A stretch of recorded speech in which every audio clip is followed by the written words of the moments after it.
কেটে নিলাম, মুরগির মাংস দিয়ে রান্না করব হচ্ছে আজকে। আর এখানে হচ্ছে মশলা, সব ধরনের মশলা নিয়ে নিয়েছি। আদা বাটা, রসুন বাটা, জিরার গুঁড়া, তারপর হচ্ছে কাঁচামরিচ ফালি করে নিয়েছি, এক টুকরা রসুন কুচি করে দিয়েছি, আবার বাটাও দিয়েছি এখানে।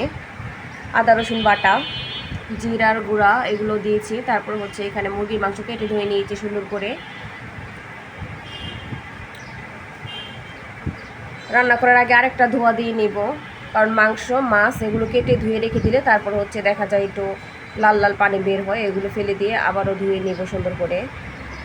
তো পেঁয়াজ কুচিগুলো এখন ভেজে নিব আমি। তো রান্না করতে চলে যাব চুলায়।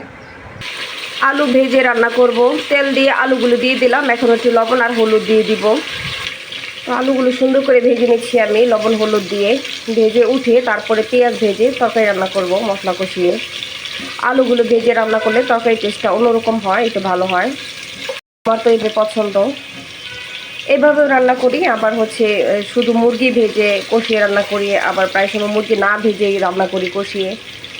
মশলাটা সুন্দর করে কষিয়ে লাল লাল হয়ে গেলে যখন তেল ছেড়ে দেয় তখন রান্না করি মাংস একসাথে দিয়ে কষিয়ে। আলুগুলো সুন্দর করে ভেজে উঠিয়ে নিলাম, লাল লাল করে ভেজেছি, এগুলো উঠিয়ে নিলাম। এখন দিয়ে দেবো পেঁয়াজ কুচি, দিয়ে দিলাম পেঁয়াজ কুচি। পেঁয়াজ কুচি দিয়ে ভেজে নেব। পেঁয়াজ কুচিগুলো ভেজে নিচ্ছি। এগুলো তেমন বেশি করে ভাজবো না, হালকা একটু নরম হয়ে আসলে বাদামি কালার হলে তারপর দিয়ে দিব মশলা।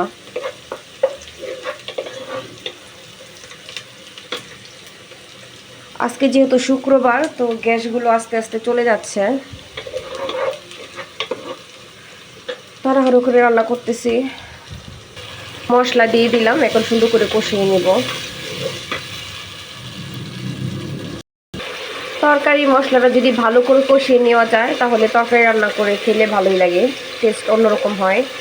মাংসের তরকারি বলেন বা মাছের তরকারির মশলা সুন্দর করে কষিয়ে যখন তেল ছেড়ে দিবে তখন সবজিগুলো দিয়ে রান্না করলে তরকারি ভালো হয়। এখন দিয়ে দেবো মাংসগুলো দিয়ে দিলাম। এখন নেড়ে চেড়ে মিশিয়ে ঢেকে কষিয়ে নেব, পানি ছাড়া এই মশলা দিয়ে কষিয়ে নেব।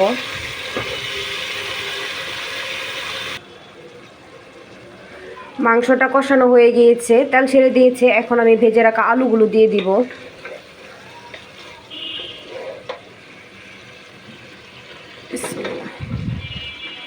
এই তো দিয়ে দিলাম আলুগুলো, এখন সুন্দর করে কষিয়ে নেব। আলু দিয়ে দিলাম, ভালো করে সুন্দর করে কষিয়ে তারপর হচ্ছে ঝোল দিব। অল্প একটু পানি দিয়েছি আলুটার সাথে মশলাটা যেন ঢুকে। তো সুন্দর করে কষিয়ে তারপরে আমি রান্না করে নেব। আর এতটুকু ঝোল রাখবো আমি, এই কষাটা দিয়ে তারপরে হচ্ছে ঝোল দিয়ে দিব, এত বেশি ঝোল রাখবো না। তো সবাই ভালো থাকবেন, সুস্থ থাকবেন। ভিডিওটা ভালো লাগলে লাইক কমেন্ট শেয়ার করে